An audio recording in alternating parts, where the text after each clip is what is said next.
I want to bring the panel back in now. I see they've been reseated. I'm so glad to have all of you. Angela, we're back. Thank goodness.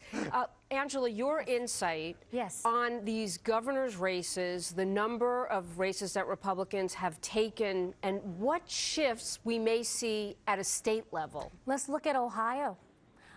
Bush won in 2004. He gained 4 more years by the state of Ohio by getting 16% of the black vote. Then that state switched to Obama, and he won the presidential election. Very, very important. With John Kasich, a Republican, taking that over, I think is going to play a huge role in redistricting. It has so many implications. Richard, he says that he's going to change Ohio, but it could change much more than that. Well, these state houses are so important going into a presidential election because when you're the governor and your party controls this huge political apparatus of who controls almost anything that happens politically in the state. You know, you get to decide a lot of things. So if your party, if the Republicans control these states, it gives the Republican presidential candidate, whoever he or she may be, a huge advantage in the upcoming presidential race. I mean, the one good moment for Democrats tonight, of course, is in California, where Jerry Brown prevailed. Which is obviously very important for the Democrats. So that's one state. The Democrats are all going to move to California. That's one state for Democrats. But let me ask you, when President Obama picks up the phone and calls Boehner and McConnell, and he makes these calls, what about the governors? John, does he have to reach out to them as well? Well, of course, but there's something very important that happened in California. Jerry Brown took over the governorship for the Democrats. The Democrats have both houses of the legislature. Normally, that would mean they draw the redistricting for 53 seats in the House. That is a gerrymander that they could have that would help them get back the House in a future year. But Californians tonight voted 64% to take the power to draw congressional districts away from the legislature and give it to an independent, nonpartisan commission. That will mean there will be no partisan gerrymander in California. That will mean there will be many more competitive seats in California. And it will mean that the Republican majority that just got elected in the House is probably going to be much more solid because those 53 seats are going to be very competitive. They will not be part of a gerrymander. Who appoints that commission? It's a very complicated process. Yeah, it's too complicated Ultimately, it comes down to 14 citizens who have no partisan political background, and they have to be basically independents, Republicans and Democrats who have not held public office before, and they have to use objective criteria, keeping communities of interest in order. So you're not going to see any weird shapes like bugs splattered on a windshield. Sounds like a good idea. Well, we should do it everywhere. There's one cautionary note, though. In New Jersey, you have something similar. You have representatives from each party, plus you have a tiebreaker. But they learned from New Jersey's experience. They better have learned. That's my point. They've learned. They don't have a tiebreaker. Hopefully, they learned. John, you've been talking to donors. And those donors are apparently, as I understand it, you should tell the story, but they're giving the president an ultimatum of sorts. What is it? Well, the donors are very unhappy in the Democratic Party for obvious reason. If you work on Wall Street, you got whacked by the financial reform bill and the tax increases. If you are a progressive donor, you're very unhappy about Iraq and Afghanistan still. So several of the donors have sent a message to the White House. You have to decide, Mr. President, whether or not you're going to run for a second term and make it clear and public in the next 2 months.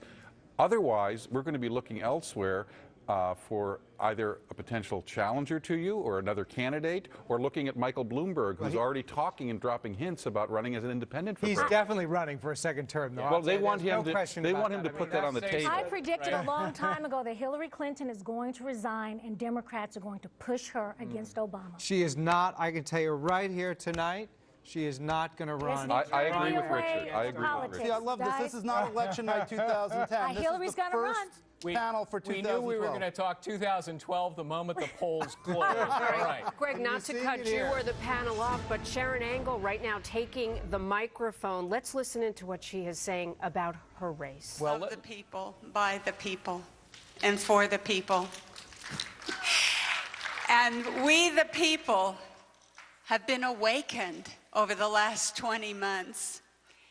And it's been an incredible journey from being asleep to being awakened to constitutional principles and to love of country I've never seen the kind of patriotism that I've seen displayed over the last 20 months.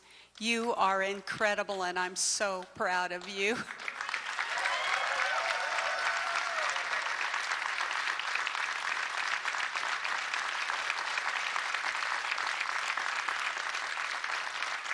I want you to see that I'm still smiling. And it's because I still believe in American exceptionalism. And you are the example of that. So many of you came to me and you said, I've never been involved in politics until now.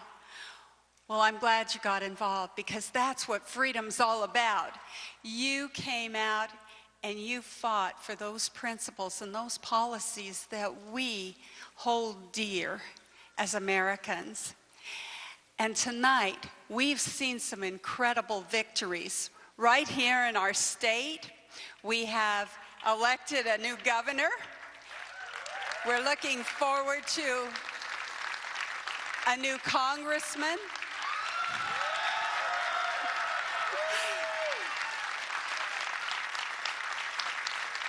We have elected new state senators and state assemblymen, new constitutional officers. You've done an incredible job. And across the country, we're looking at victories. We're looking at victories in Pennsylvania for Pat Toomey. We're looking at victories in Florida for Marco Rubio. You've done an incredible job, we, the people, and I'm so proud of you.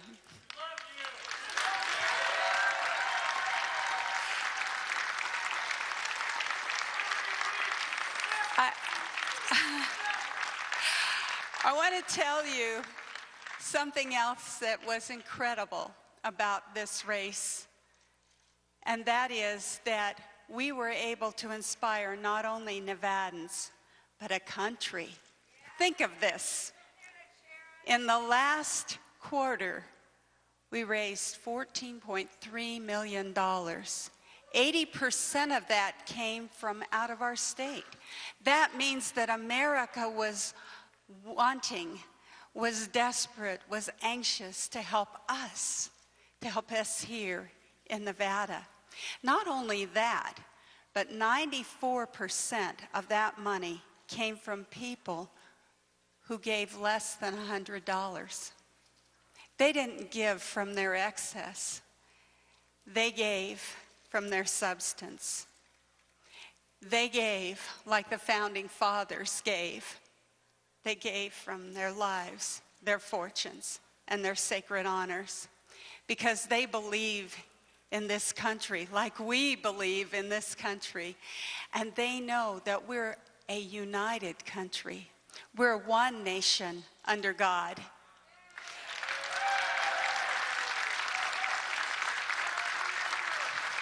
And because we're one nation under God, and we so help we've been one listening another. to Sharon Angle, who And that's lost what they in her did. bid They to came defeat and they the helped majority leader of the United I States know Senate, Harry you all Reid, to be who has never really gracious. ever in any of his races gotten more than 50% of the vote, but he nevertheless manages to win. She, of course, is backed by the Tea Party. I want to tell you about a race in Nevada that we have been following in the House of Representatives. Nevada District 3 goes to the GOP. Joe Heck was the challenger. He takes out the Democrat Representative Dina Titus, so that is a pickup yet again for the Republican Party in the House of Representatives. Back to our panel, and let me talk about Sharon Angle just a little bit. Tea Party candidate. One wonders, was the Tea Party a net gain or a loss? You have Marco Rubio, backed by the Tea Party. He won. Rand Paul, he won, backed by the Tea Party. But then you've got Christine O'Donnell and Sharon Angle, who, Angela, both lost. Okay, Greg, whenever you start a political commercial, I'm not a witch, I'm just like you, that's a problem. Yeah. As for Sharon Angle and Harry Reid, I call that a toss-up, but I worked in Las Vegas. I was a lobbyist for Steve Wynn. I worked for then Congressman John Ensign. And I always said if Reid could get the Hispanic vote and the black vote out in Clark County, which is Las Vegas, he would win. and that's what he did. Tea Party, Adam, a net gain or not? You know, I have to say we're going to look back on it, and I'm going to say it's a net loss for the Republicans. I mean, Really? the fact is, well, look. If they'd the Tea fielded Party- better candidates in Delaware or Nevada? If they fielded better candidates in Delaware, they would have won that seat. There's no question. Nevada, I have to believe that Nevada was ripe for the taking earlier in the year. You know, here's the deal, too. The Tea Party comes in different stripes and shapes and sizes throughout the country. But I do have to say that particularly in the case of Delaware, that was Mike a Castle seat we would have left won. on. Yeah, that was a seat we left on the That was a given for Mike Castle. Yeah, it Yeah. was. It Boy, was. but I think the Tea Party has been such a positive for the Republicans. I mean, I think that they've done so much better this year because of the enthusiasm from the Tea Party activists. And you can't win them all. I mean, I think that Sharon Angle was probably a little bit of a bridge too far, and certainly Christine O'Donnell wasn't the kind Bridge of way didn't turn out too to be far. the kind Well, of remember- candidate- But didn't turn out to Richard, be the kind of candidate you wanted. On but that look- point, look- Richard, if I could, because the Tea Party leader said that if Sharon Angle did not win, the results and the impact would be catastrophic for them. Why would they say that? And do you think in the end they pick up steam as we look to 2012? Okay, John, John is hijacking this one. No, there is no leader of the Tea Party. One guy. That's true. The Tea It's not Party a party. Express. But will it be? and Will it amalgam. become a party? No. No. No. The Tea Party is grassroots Americans. There's no central leadership. And I agree that a couple of the Senate candidates did tarnish the Tea Party's record of success, but that's only if you look at the Senate. Look at the House races. Yes. We're looking at close to 70 gains, many of them by Tea Party candidates. Entrepreneurs who decided to run only because they were Spending a inspired by the lot Tea of Party. money, John. A lot of money. And they won in the House. It is interesting, though, that a lot of the money came, as Sharon Angle said when she was just speaking, from outside of their states. What does that say about the grassroots effort and Americans wanting to get involved in races that don't directly impact them? Some races become completely nationalized. Hillary Clinton's race in 2000 was a perfect example. Some races draw money from all over the country. It shows, and what she pointed out that was most interesting is most of her contributions came with under $100.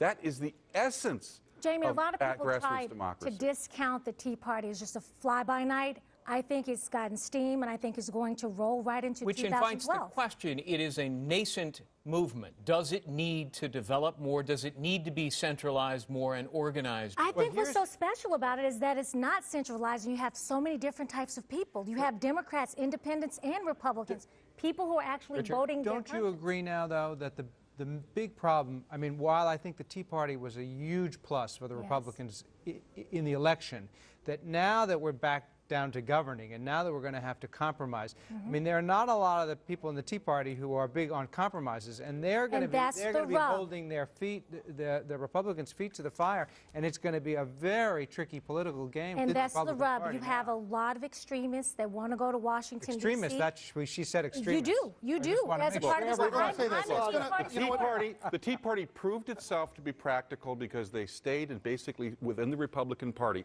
That proved they were practical. The second practical thing they're going to prove now is because the Republicans did not take control of the Senate, they realize they can't pass legislation through both houses easily. They are going to wait till 2012 and finish the job they started this John year. Fund, Adam Geller, Richard Socarides, Angela McGlowan, our panel, thank you very much. I'm not letting them leave the building. Don't They're leave. coming back.